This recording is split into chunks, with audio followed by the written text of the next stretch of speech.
Greetings, dear viewers. Welcome to Diaspora Point. This is your host, Auma Bella. Today, we are going to look at a subject matter that has captured the world. The entire globe is talking about it, or about him. We are going to talk about a young leader, the one and only Captain Ibram Traore, the man who everybody's talking about it, whether it's the United States, whether it's the white United States or whether it's the black United States, whether it is Australia, whether it is European Union, whether it is South America, whether it is Latin America, whether it is Central America, whether it is Australia, or whether it is New Zealand. Everyone is talking about this young man. And you know what? He was born in 1988. He's the age of one of my children. I'm a proud mother to see that somebody that age, a bona fide African, a Burkinabe, has captured the spirit of the world. And by popular demand, our audience have been writing to say, Beldina, what does the Diaspora Point say? Come on, Bella, you have to tell us. What does the Diaspora Point say about this young man, this young leader? He is our son, he is our leader.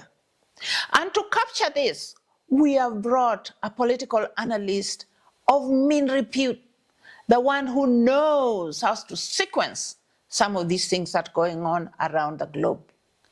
Please meet our guest today, the one and only Grace Gibbrel. Karibu sana, Grace. Welcome. Asante sana. How are you today? How are you? I am good. And you? I'm fine. Niko sawa sana. Thank you. Thank you so much for having me as always. Welcome. Thank you so much. Tell us from wherever you can start, because this young man is prolific. I mean, he's just doing so many things, and his story is evolving so fast. Tell us what you can tell us about him before later on, in a different part of this segment, of the next segment, we will then talk about the historical background of Burkina Faso. But go ahead and tell us about the one and only Captain Ibrahim Traore. As you said, he was born in 1988. Captain Traore is a bit unique, and it really speaks to how we, as Africans and I guess adults in the African diaspora who have children and or who are in the education sector or the political sector, really need to start paying attention to bright young individuals. He showed a lot of brightness and keen intellectual capacity at a very young age. One of the big things that has been super impressive about him is that he graduated from university and immediately wanted to join the military. His parents refused and insisted that, I guess in a way to distract him and hopefully have him get over the itch for the military, they insisted that he get his master's degree. And he got his master's degree in none other than geology. Wow. And later he would even teach in between in schools while he was also in university. Leaving university, he ended up joining the military as his parents had promised him. He called them out on it and they agreed. And he was taken to the northern region of Burkina Faso, where the militants, as they call them, or Al-Qaeda in the Sahel, were present. At the time, French troops, of course, were in what we call partnership with Burkina Faso.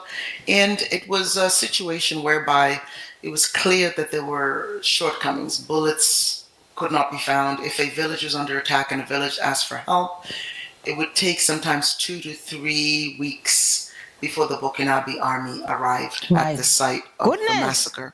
By then, the rebels would have gone to 3, 4, 5, 6, 7 villages. On top of that, based on the agreement they had with France, the Burkinabe army could not advance on their enemies unless they got approval from France. What? And yet they're the ones on the ground. So one thing, precisely. So one of the things that people do not understand is the link between Niger Burkina Faso, and Mali. All of them had French troops who were supposed to be providing support in the fight against Al Qaeda in the Sahel. In every story you hear each of these leaders talk about, they have a point in their experience where they say they cried like babies. Each of them, at least two, Mali and Burkina Faso, Captain Traore and the Mali leader, talked about an incident where they had cornered the terrorist group right in a city. They had them cornered, and they were advancing on them to decimate them completely and pretty much get rid of them in that region. But per protocol, they were to call the French. The French told them to hold off and hold back. What? And they had to sit there and watch the militants essentially escape. So that is what made these guys start talking. So what's going on? Why are we not able to advance and really maximize our capacity to neutralize this enemy? What's happening? Well, with the USAID, different subject, relevant, and the revelation that 78% of USAID staff are CIA agents. Wow. That really brought in a lot of issues where the general, one of the top generals in Nigeria, kept saying that during the fight against Boko Haram, they would find that USAID would be delivering what they called aid. Yes. And there's the video of essentially USAID helicopters or USAID labeled vehicles dropping off arms, food, things of that nature to Boko Haram. To Boko Haram and So food yeah, to Boko so Haram. My yeah, goodness. yeah. So that's a factual issue, but Yes. I have to assume that this is the same thing that was happening in Burkina Faso, Mali, and other places. And what that tells you is essentially that it's a business. Let's think about it. It's a business. It's important to keep the source of your minerals really busy. Just keep them busy. Busy with what? Busy fighting. Busy with instability. And don't quite get them developed to a point where they'll have the time to analyze and look at the resources being pulled out. Why they're being pulled out? Question where they're in a capacity to question everything. You see, so essentially, it made a lot of sense to. Sorry to say that for Western nations, keep them busy. Yes. How do you keep them busy? Not with peace, but you get a guy to pay the rebels and deliver the weapons, and you wonder why these days a lot of the rebels have incredibly great uniforms and a wonderful weaponry. Yes. The other piece is very advanced Mali. Weaponry.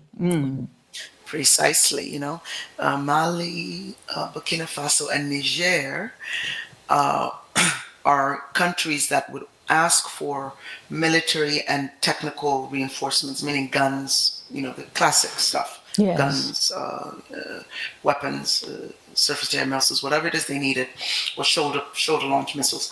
And they would be told that they will support them with boots and uniforms, but they won't support them with weapons. And But, if they but do they're ask in for the weapons, forefront. They're supposed to be fighting with these very aggressive militia, and they would not be given weapons. But that's your perspective. Don't forget, the presence of the French is for them to be the front-facing tip of the spear, the guys who are fighting the bad guys. That's the public relations angle. Yeah. That's the talking point. But realistically, it was the Burkinabes who would hear from their own people and advance their military capacity to the location that there was an issue. Only, number one, to run out of bullets. Number two, to have to get approval from France. Number three, you're waiting sometimes 7 years for a tank. You're waiting 8 years sometimes for anti-armor piercing bullets. You're waiting weeks and weeks and weeks for bullets. Sometimes they had to borrow bullets from Niger. Niger had to borrow bullets from Burkinabes. Burkinabes had to borrow bullets from the Malians. So this is what I'm saying is a bit of a background, but it's a structure where you see Ibrahim looking and realizing something is very wrong. Yes. So he went to Ouagadougou, to the presidential palace, and asked to speak. They were made to wait 5 days or so before anybody at the high-ranking level was to speak to them. When they did speak to them, they were told, everything will be okay. And I believe this is during I think it might have been Blaise. There were a few There were a few guys, there's about 7 leaders after Blaise Compaoré, so it's a mess. Oh, Seven, long before Damiba and long before Ibrahim. People think that it was Blaise Compaoré, then, Damiba. Paul Henri Damiba. No, there were 7 others. Oh, 7 others after Blaise. Again, this is the games. These are the games being played here with the people of Burkina Faso. So don't forget, Ibrahim is watching this. He's watching since 2010. Blaise Compaoré leaves office or is forced out of office. 7 other leaders, back to back to back. He eventually ends up in the military, and then in the military, he's watching this, supply chains issue. So they go to the capital and ask, what's going on? This is what we need. Soldiers aren't even eating well, and pay is not, well. Our uniforms are, and we don't have appropriate and adequate weapons. They were told, we'll take care of it. Well, Paul Henri and Ibram Traore, they start getting more and more similar stories coming out of Mali, Niger, and of course within their own rankings, and they decide to take over the government January 2022. wow. Paul Henri Damiba is placed as, of course, the interim leader at the time. Yes. This is from January to September. They realize that Paul Henri is actually working with the French So to Damiba maintain came the in, status but quo. it was just doing the same old thing, working with the French. Same, same old thing. And just to give you guys context, Yes. the French, the structure of the French presence in Burkina Faso is you take all your military, your high-ranking military guys to France, and they get sworn in after they've done their training. They become part of the French Legion. My goodness. So they're told that, if you understand the French Legion, it's country first, loyalty, that kind of thing. Yes. So in every one of these coups, what France would do was call their people within the military who were graduates of this legion and say, remember French first, Wow. liberté, égalité, etc. So Yes. they run that into their brains really well. So unfortunately, Paul Henri Damiba was a guy who'd been inculcated into that system in that process. Yes. Ibrahim had started from the low level in country. He never had to fly anywhere to be a general or anything like that. Yes. So General Paul Henri Damiba was activated by the French. So, we know you've now taken over. These are the rules. This is what you'll do. If you watch the footage, you see Paul Henri Damiba already making his way around the international scenes with a nice suit on, and in France, and you see him at the UN. So this is all going on, and he's out of the country while they're still fighting in the front lines. Ibrahim Traore and his troops, the captain, and they just got disgusted. They felt that he'd just fallen in line with every other leader that comes to Burkina Faso. Yeah. And this is what was the sequence of events that led to the coup that everyone is talking about. Wow. This is the good minute background. He comes on board. Yes. Yes. So the point you made is, let's take a look at the last 2 years and let's see what's really going on here in terms of the comparison to all our leaders. Yes. And I want to call out Equatorial Guinea. It's like horrible. 50 cents a day. Yeah. They live in opulence. His son runs around doing the UN meetings, Instagramming and buying 15, 18 Porsches from France and watches from Brazil. Just really, really ugly stuff. While the people live on 50 cents a day. So to compare that, which is to me the worst case scenario, because there's no excuse, versus Congo, which has an excuse because you have all the issues with the international organizations and the businesses and the gold. So the last 2 years, you have to remember, Burkina Faso is based. It's an economy based on agriculture and gold mining. Those are the big ones, and of course uranium. Yes.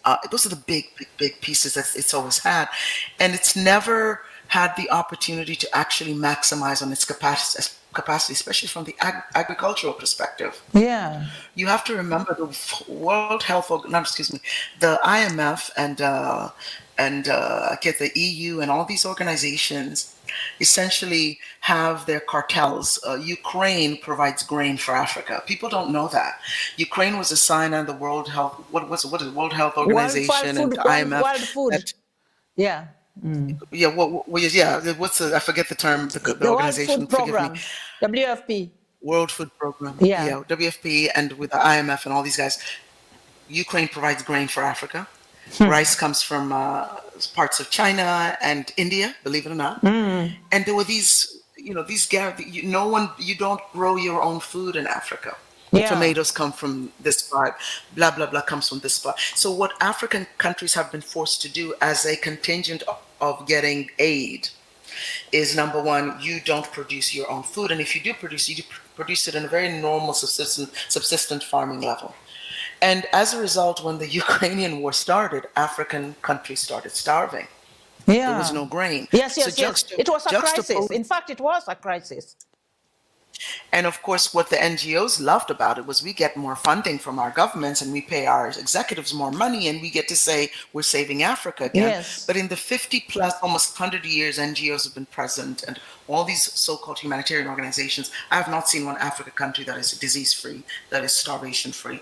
It is a business. Yes. It is contingent upon them to just do a little bit, enough to report back to DC and New York, wherever, to say that they're doing something great, but to keep this stuff going. Yes, keep funding for themselves, keep them in business. Yes. Yeah, so if you and I are thinking of this coming from a country that is seen as a relatively very, very stable country, Kenya, yes, we're able to make these deductions. Can you imagine what Ibrahim Traore's deductions were on the ground? Imagine. Okay? Yeah. So you see a young man, well-educated, understands mining. Of course, in the mining classes, Brilliant. He's realizing the resources. In the mining classes, he's realizing what resources Burkina Faso has. Yes. And he's starting to ask the question, why? Yeah. Last 2 years, he's provided free schooling up to university. Yes. The wheat stocks have been so huge. It's a massive bumper crop. He's transporting wheat to Niger and Mali so that they can kind of supplement. Yes. They're in the more arid areas, so they need it. He brought the gold refineries online. There were several of them that were run by corporate organizations. Yes. Of course, last week, if not 2 weeks ago, the Russian company that he had prospecting there has discovered oil, which is why you see last week now the attack has began. Yes. In terms of him not being a military, and a huge deposit for that matter, the gold reserve that the Russians found is huge. Okay. Precisely. Yes. Yeah, Africa is a Klondike of every single resource you can think of. And we're so wealthy. Yeah. He is now, as of last week, since the coup that occurred, he's now creating what they call military-industrial complex. Yes. They're now working on manufacturing their own weapons. Wow. So that's another issue. Wow. You see? and not to even mention, they have their own tomato factory. They do their own soaps. They do just everything that they need almost, right? Now, about a month ago, the tomato, the canning and things like that arrived in store shelves in Ouagadougou. So it's just really good to see. Border crossing and immigration infrastructure is underway. They're finished building border crossings, prime border crossings. Of course, with the border crossing, it comes with a road being constructed. So there's all these road infrastructures that are being built across. And the stadium. Across, yeah. A stadium is a enjoyable thing, but this is more, yes. The electric vehicles is a big piece to all this. Yes. And you have to assume there's partnerships with BYD and some of the other car companies in China in terms of just structural engineering, consulting, that kind of thing. Yes, the electric vehicle, I want to emphasize that because we carried it here before, but I think we were not able to do justice to it because there was a problem with transmission, Wi-Fi with our guest whom we were interviewing at the time. That is amazing because I understand it's an electric vehicle which has the kind of specifications suit the Burkinabe rough roads. You have something a little bit more to add on that electric vehicle? I think we should tell the world a little bit more about it. Well, what's interesting is that when you have resources that you can refine within your own country and provide yourself the key components of your vehicles, it's a huge lift. I mean, it's a huge like flex, as one would say. Yes. And countries across Africa have massive flexes, and Ghana just canceled all the contracts for gold. This is last week also. Good for them. Namibia just expelled about 500 Americans who were post USAID still in the country without appropriate visas. Yes, I So saw things are that. happening not just in Burkina Faso. Things are happening across Africa that are sensible if you were to look at it from a European perspective on European countries. But the reason why this is problematic is because there's been an infrastructure built to undermine, deprave, and just really guarantee the lack of growth and development of Africans in the African continent. Yes. But despite all of that, you're finding that under age 35, there are about 450 million young Africans who are activated because of what happened in Congress last Yes. Monday. Yes. You cannot have a situation where people are volunteering to go join the Burkinabe army. Just say You something. understand? Say something about that a little bit. Start by saying what Sure. General Michael Langley did, the Congress people, what they did, what they resolved, and then and so on and so forth. And then now these volunteer young people who want to be part of the Burkinabe army. Let me just go back a little just to give you Yes. guys an idea. We just talked about what he's done in the last 2 years. Yes. Yes. The prior challenges for Burkina Faso was political instability. I mentioned earlier, you're looking Yes. at 7 leaders since Blaise Compaoré being there Amazing. for 30 years after shooting Thomas Sankara in the back of the head inside a room where they were barricaded. So just to Yes. give you Terrible. context, you see, prior challenges was political instability, as I mentioned, dependence on raw materials, not Yes. manufacturing their own materials. Yes.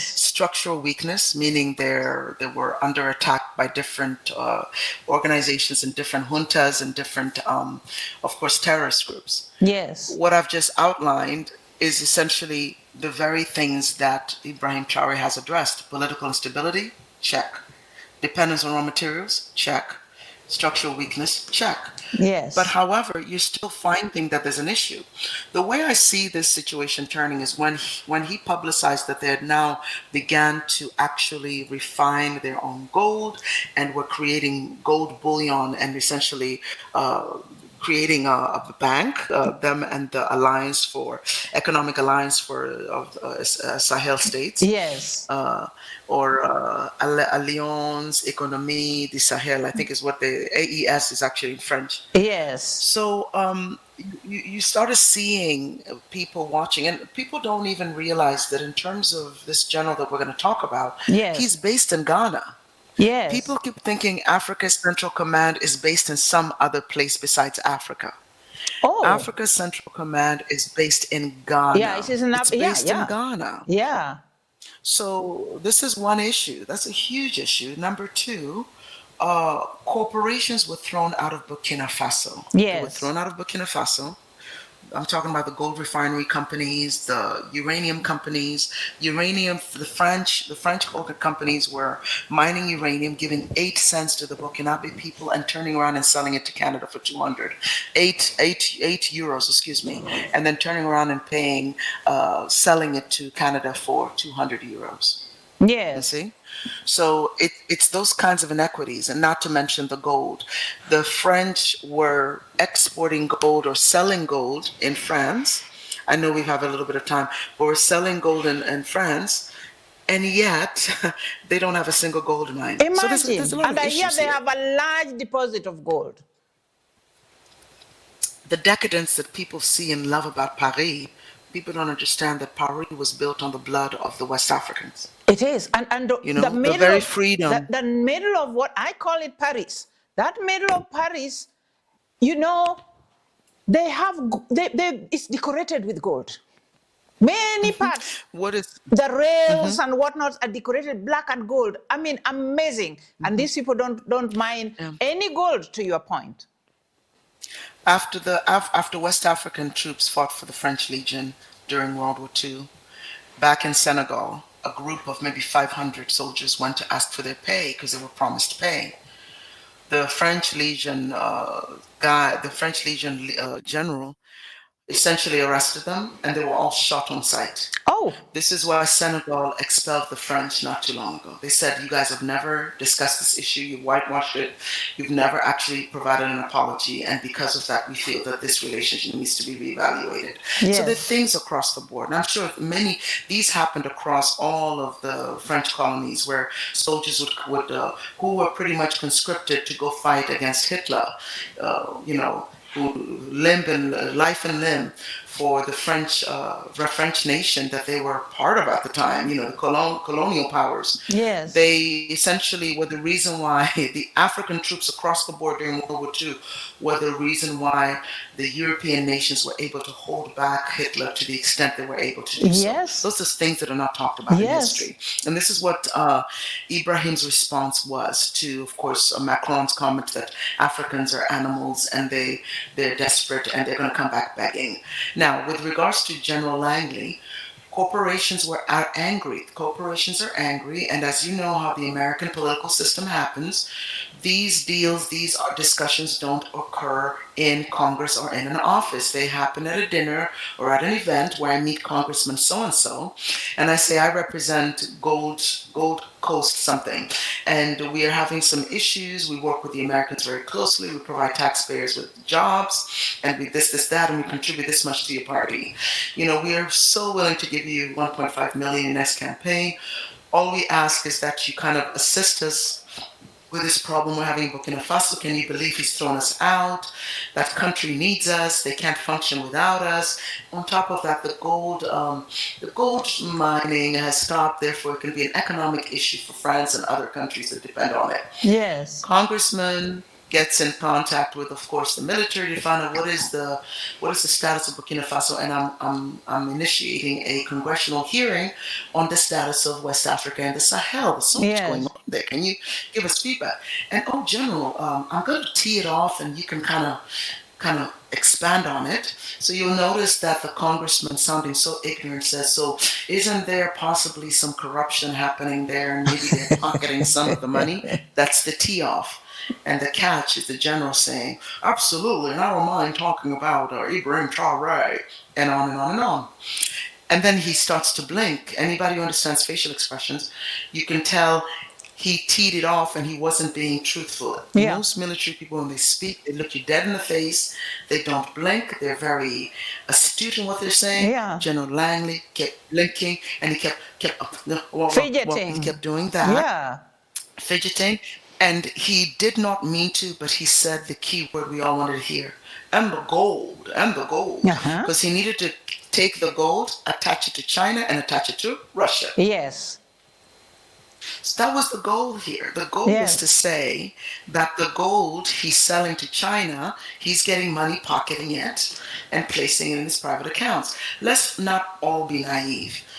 We know that the governments of these worlds these days, the Western governments and the US, they can create an account under my name. yes, They can figure out how to get all my personal information, and then they could push it on television and say, look at Gracie has all this corrupt money she's getting from the yeah, Nazis. yeah. But They can create those things. you see what they are missing. This young man is as sincere as it comes. Why would he refuse to take a presidential salary? He takes only his captain's salary. He's not in any, you know, magnificent limousine. He just travels in these simple,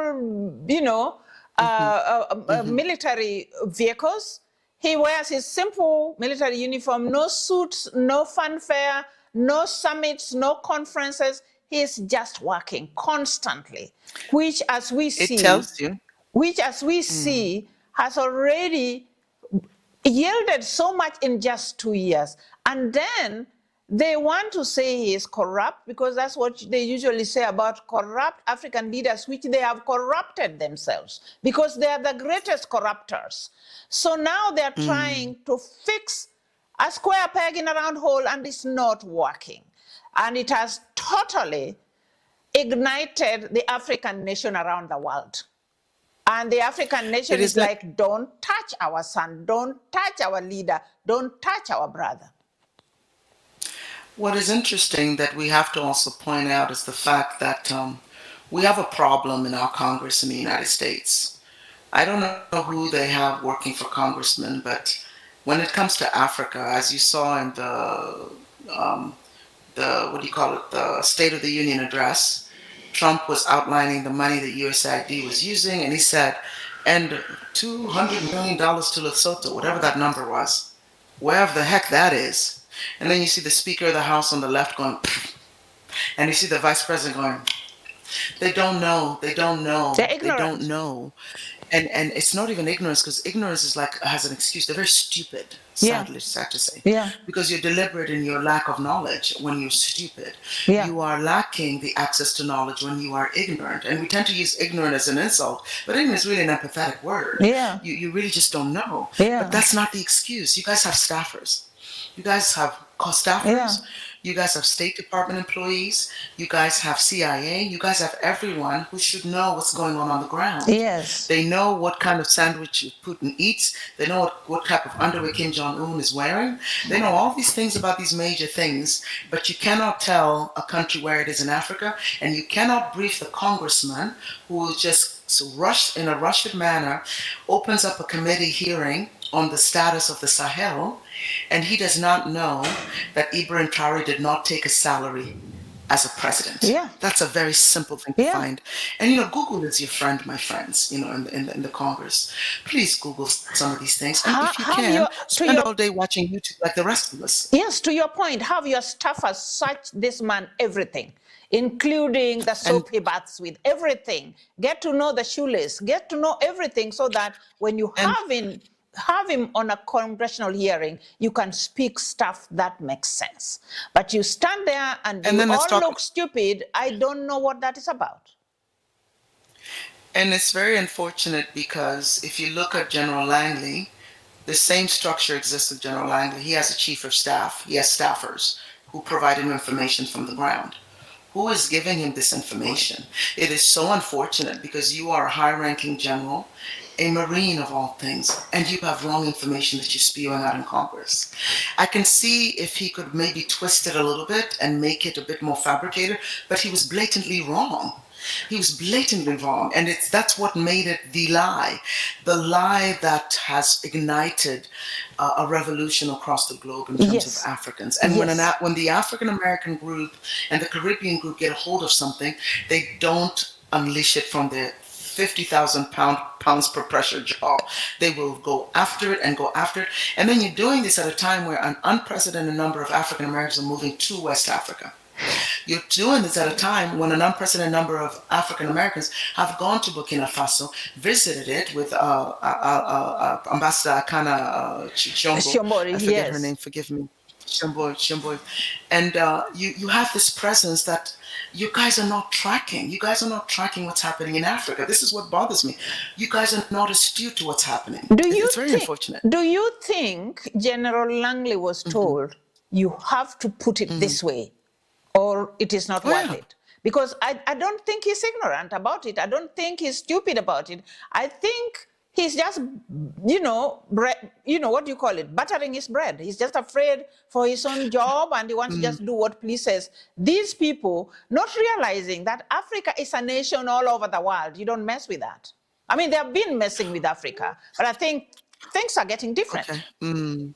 And tell us What about we when the okay, reactions in the can I just United talk about States. Yes, can I yes, just respond to your question about General Langley real quick? yes, Sorry. yes. You have to remember General Langley is a Marine. If you are a Marine and a a senator calls you and says, "This is what's going on. Tell me what's happening." Yeah, we have some concerns, Senator. These are the things we're seeing that are about to happen. As you said, intelligent. He talks about what this means for, of course, the European or the Western pedagogy, Western, supremacy in Africa. He is a soldier. If he does not need to be ordered, his first loyalty is to the United States of America, foreign and domestic enemies, and his biggest goal is to ensure that the status quo remains if it benefits the United States. So he's aware that what he's saying is not true, but he needs to place a baseline for which to activate congressional approval to essentially advance. Another thing that's very important, They've been wanting to do this. So this has been a plan for quite some time, ever since the Sahel states started having some, what they consider instability, for us, an attempt at stability as people who are Africans. Congress signed a law back 2 years ago, if not a year and a half ago, providing hazard pay for those assigned to the Sahel. What was happening in the Sahel that was unusual 2 years ago, that you would need to be paying your soldiers wartime wages? It was, you were planning to stabilize the Sahel. You were planning to have incursions in the Sahel that were military based, Yeah. using either contractors or using launching from AFRICOM or using your own military. So this is not something that's just happening yesterday or last week. Yes. This congressional hearing was the next stage where now we activate an approval, a checkoff. But we needed to do the infrastructural preparation. So when our guys go in to do whatever they're doing, I would not be surprised if the people who have been caught trying to kill Traore, who were foreigners as of last week, are probably American military or American contractors. Yeah. That is the one thing why I really think Traore is extremely brilliant, because on the outer component, he's talking about, the Burkinabe and their pride, but behind the scenes, I think he's sending messages either through the president of Ghana, who arrived on Friday, saying, you need to tell these people that I'm going to tell the world we've got American militants waging war against the country without the approval of Congress. Yes. So I think this is all the usual game, and they do it so well. The thing is, some of us, unfortunately, we've kind of figured out what these games are, and young Africans are smarter than ever. Yes. They're extremely brilliant. So you wanted me to expand on something else. I'm sorry. No, I just wanted you to just tell our audience how the African nation is reacting, the African Americans, the European Americans, the African Americans, I mean Black Americans who were there before, and the Africans who got to other parts of the world recently, and those who are indigenously there, but in spirit they are Africans. The African nation around the world has reacted. I know you have quite a bit of information about that. After that, then we will get your parting shot and go on, and then do something different. One of the things that makes this so interesting is TikTok is owned by China, and you see a lot more Chinese content on our TikToks. Instagram and YouTube continues to be revenue streaming components for Google, so they're not going to end those anytime soon. Yes. So what that does, it has allowed many in the diaspora to sort of merge.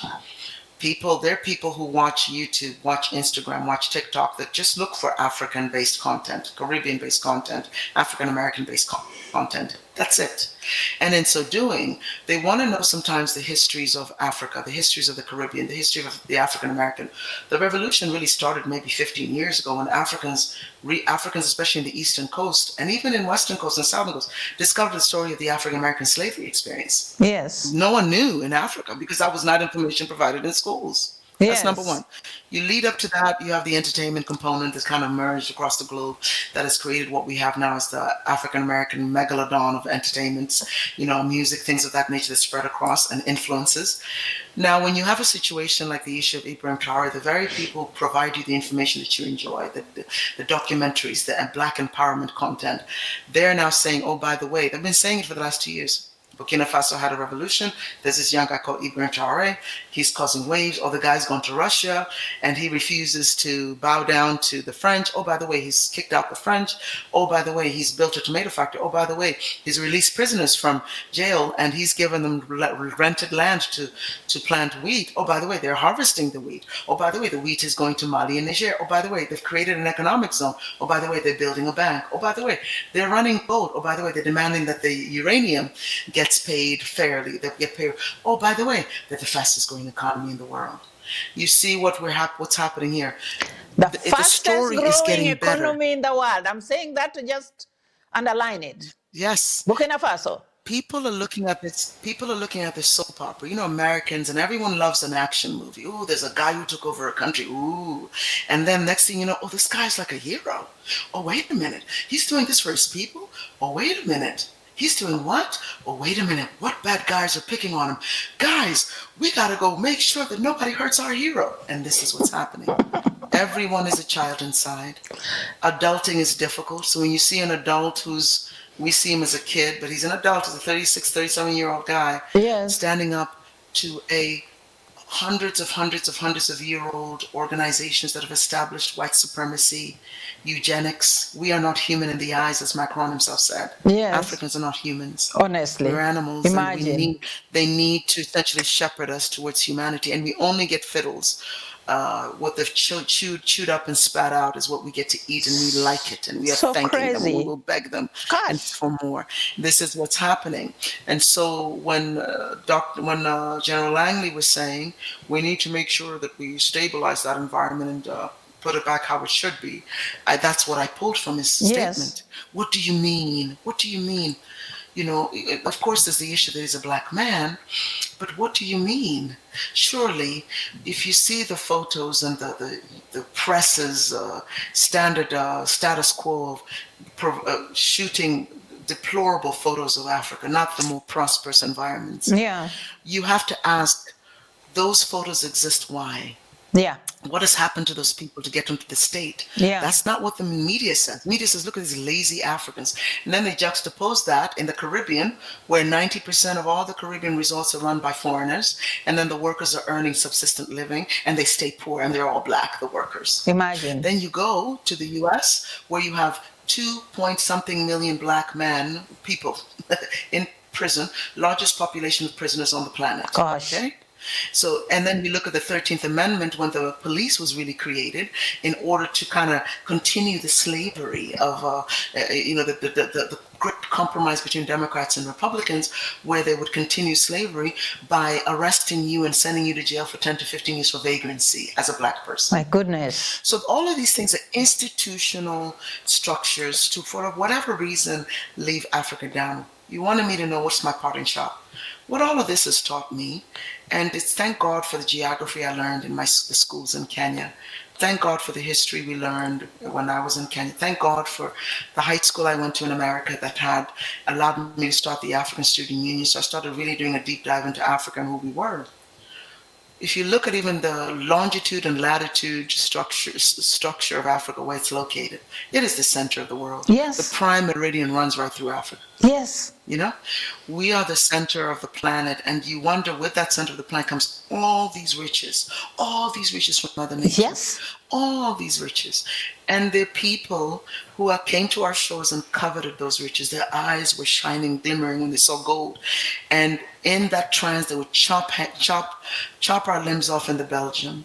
Yeah. You know, they would massacre us. Gosh. In Kenya, and you know they would enslave them in South Africa up until Gosh, the yeah. modern day. You know, they would ship us off to the U.S. as chattel, and they screwed our minds up really badly. Yes. They screwed us so badly, and they continue to. If you look at if you look at the Ivory Coast president, he's sitting there smiling away, and yet he is in his fourth term, and yet he went after Laurent Gbagbo because Laurent Gbagbo had exceeded his limit. Yeah. And yet this general who's saying we have to look after democracy, standing right there in the middle of this photo with this president, and yet this guy shouldn't even be president. You should be arresting this guy next to you and telling him, what are you still doing, circumventing democracy and still continuing on, to be a leader, and the people of Ivory Coast are still starving for development.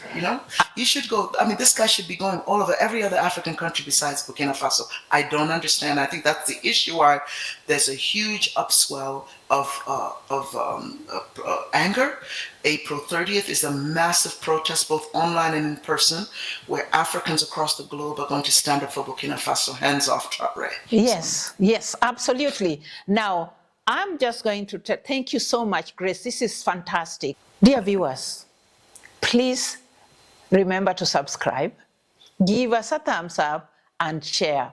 This will help us bring you guests like Miss Grace Gibbrel, this amazing political analyst who has just walked us through what is happening in Burkina Faso. Yes, we see a lot of things in social media, some true, some are also just, used because if you use the name of Traore, you get so many clicks. So some are just used, some don't even relate. But I'm telling you the truth, and the researched information that Grace Gibbrel has given us is really well worth it in favor of Traore. Whatever you have to do, raise your voice for Traore. Raise your voice for Traore. Tell America to stop it. They are not going to kill all African leaders. They have robbed us of many, many African leaders. America, not only America, France, all of them. Come out and pray for Traore. Come out and march for Traore, because that is our young leader. That is a blessing, the kind we have not seen in a while, in a long while. The man who is in 2 years has lifted the economy to a point where Burkina Faso economy is the fastest growing economy in the world. Who does that? Who does that around the world, anywhere? I'm not just talking about Africa. And so this is why the African nation is furious. Leave our son alone. Leave our brother alone. Traore, long live Traore, long live Africa. And of course, African leaders, take note. Stop being jealous. Thank you so much, Grace. Bye-bye, dear viewers.